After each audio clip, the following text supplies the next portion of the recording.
Hello and welcome to the Prime Accountants Group reflection on the 2025 budget. We've waited a few days after Wednesday's announcements just to let the dust settle, and also so our experts can go through the detail and we can understand really what is going to happen. I'm joined by Stuart Gooderham, one of our tax directors, who's been advising owner-managed businesses for the last 20 years. That's right, yeah. Excellent. So Stuart's going to come through the budget journey with me, explaining the more technical details. So a budget, what is that for starters? It's the government's chance to set the plan for spending and tax collection over the next few years. A budget can be in deficit, surplus or balance at any one point in time.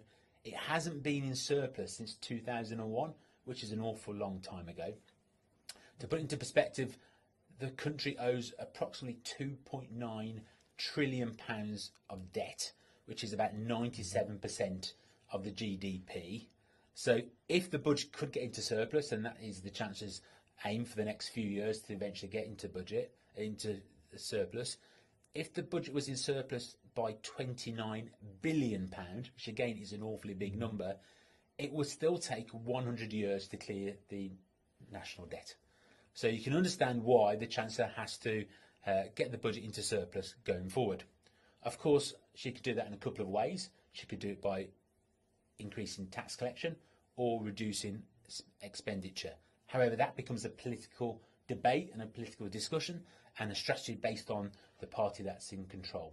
We will stay away from politics as best as we can and just talk about the tax position. So Stuart will be the expert that guides us through the tax changes coming up as we talk through what impacts our clients and in particular owner-managed businesses and the individual taxpayer. So we've got some key headlines from the budget. So going back to before the Labour government put in place, they said they weren't going to raise income tax or corporation tax. However, they're making statements about the deficit and need to put the country's finances in order. So actually, what are the key headlines in regards to personal tax from the budget? So the key thing is that, like you say, they've promised that they're not going to be increasing taxes on working people. So instead of raising taxes, they again have extended those freezes to the thresholds. So that's now been pushed back even further, and seems to be quite a lucrative decision for the government in respect to doing that. So freezing those thresholds.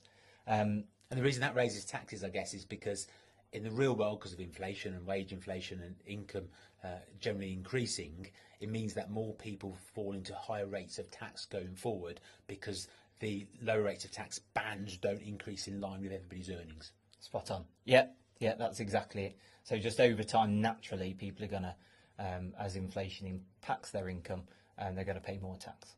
Okay, absolutely. But there was one tax that was increased from a personal tax point of view, wasn't there? And that's the tax on investment income, which includes dividends and savings interest.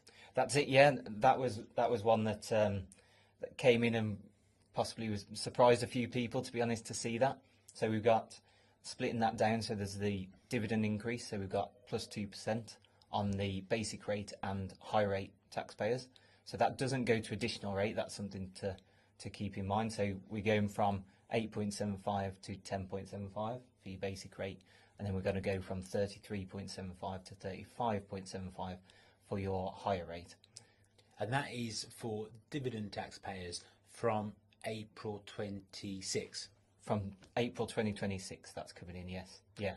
So that is quite an interesting rise, because the way the Chancellor explained it during the budget was that she thought it was unfair that a working person could end up paying less tax than a landlord, was the description she used, because it's also things like rental income that's covered by it as well.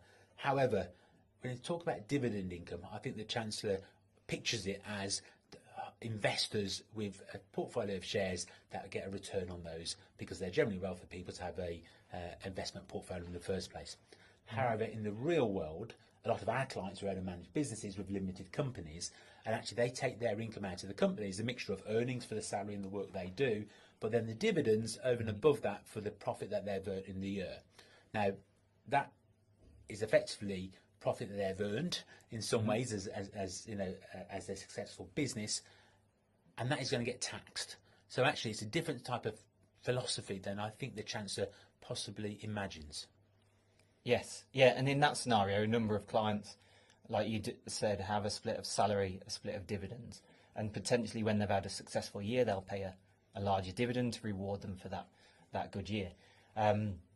So going forward, it's a case that really clients need to be thinking now, okay, how do I take that reward for having a good year? Do I take it as a bonus or do I take it as dividends? And I think those calculations going forward will just be a little bit closer and could tip the balance in the other direction compared to previously where it's always been the most efficient way would have been via a dividend.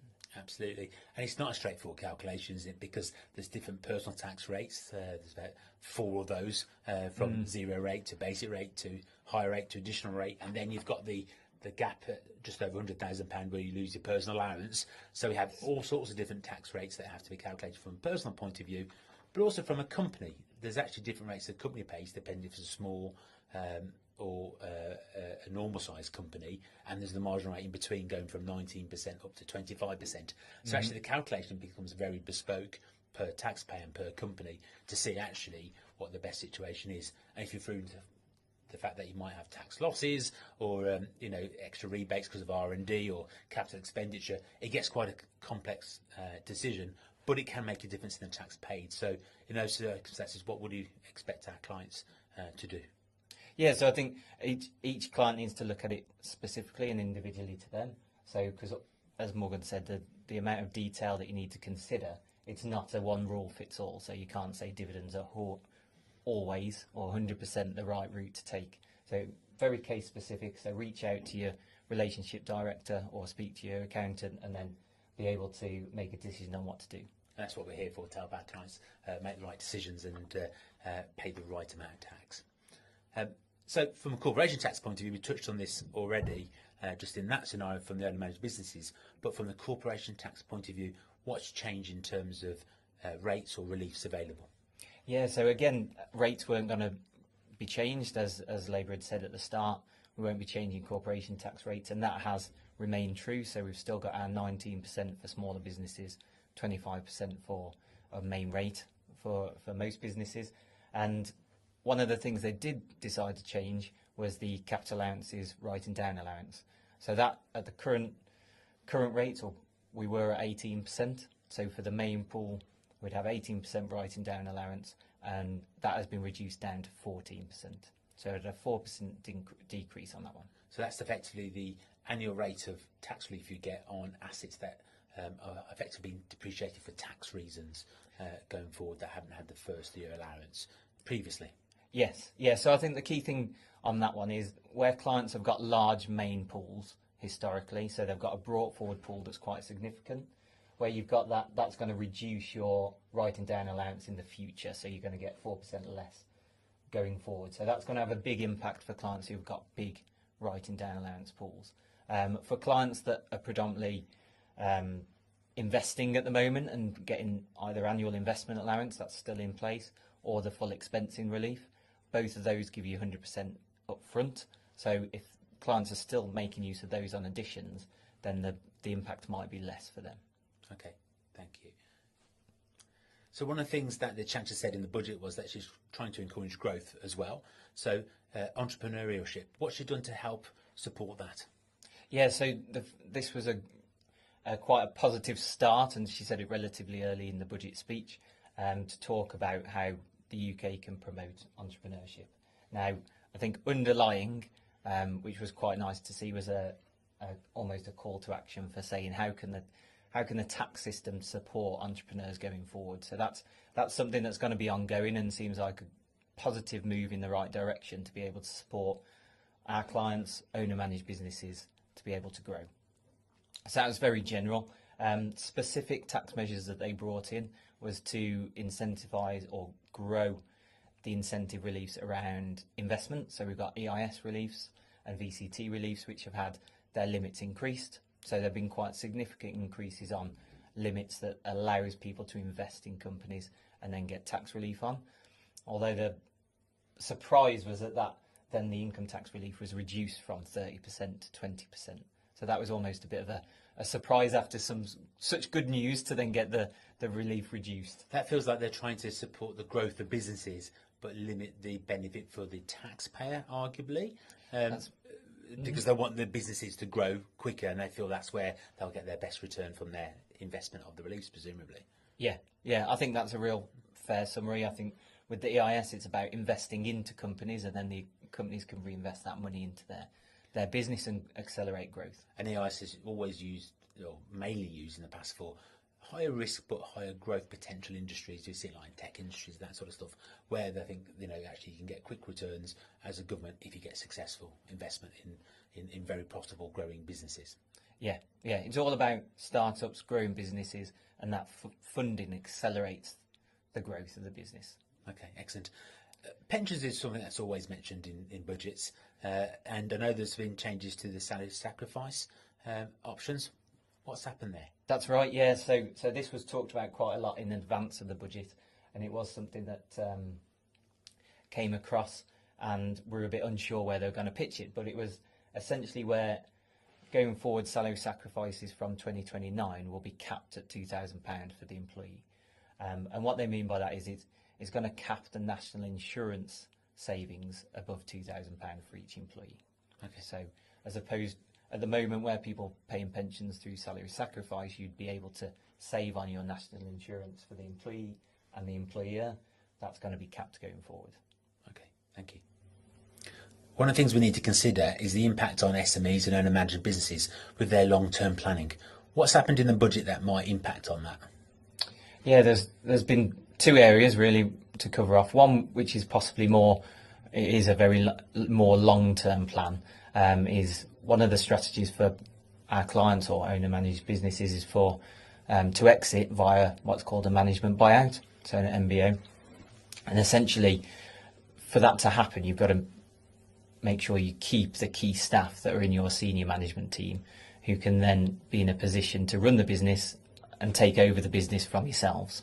And that would be exit strategies that we'd see on a day-to-day basis. One of the questions is always, how do I retain those staff and keep them interested? And something that was changed and expanded in the budget was the EMI, share option incentives relief. Okay, that's the positive then. So one of the other areas that I know is sometimes used for succession planning has been the use of employee ownership trusts, which feels to me like a relatively new concept, but been around for a while now. But there was significant changes to those rules in the budget. Yeah, you're right. That was one that caught us all off guard, I think, seeing that EOT rates had changed effectively.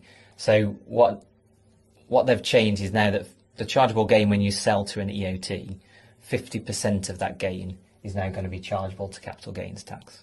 So the chain impact really for clients, for shareholders who are selling to an EOT now means that where historically it was going to be 0% capital gains tax, is now going to be capital gains tax based on 50% of the gain that's made on that disposal.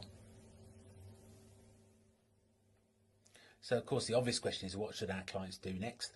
From our point of view, we've got resources that can support them. We've got a budget summary available on our website. It's on our social media channels where they can access that, reflect on the budget and their business and their personal circumstances. And, of course, for those clients where something is really important to them that's time sensitive, we'll reach out to them on a case-by-case basis. But, Stuart, what's your advice to our clients? Yeah, mine would be, if there's anything that's come out in the budget that's concerned you, make sure you reach out to the relationship partner or reach out to Prime to make sure you can get comfortable on those points. And secondly, very much it's all based on commercial, so reassess your long-term plans, make sure they're still meeting the objectives that you're looking out to achieve, and then if you feel like any of the changes in the budget impact that longer-term plan, then again, please reach out. So, of course, how can we support our clients? So what we've done over the last year or so, knowing full well that tax is becoming a bigger challenge for our clients and our clients' businesses, is we've expanded our tax offering in terms of capacity and capability significantly. Stuart's joined as a new tax advisory director. He has a manager joining him in the near future as well. And we've got a new head of private clients who is very experienced in inheritance tax and business property relief and trust advice accordingly. We've also got Prime Wealth, of course, our independent financial advisor, Glenn Callow and his team, who can support on financial planning, which again impacts and crosses over with the accounting practice very nicely. So get in touch and we can help accordingly. But Stuart, a final word from you. What should our clients do if they need support? Yeah, the key thing is to reach out, any concerns, any queries. No question is stupid, so please ask it, pick up the phone, reach out to your relationship director, and we're here to help. Thank you.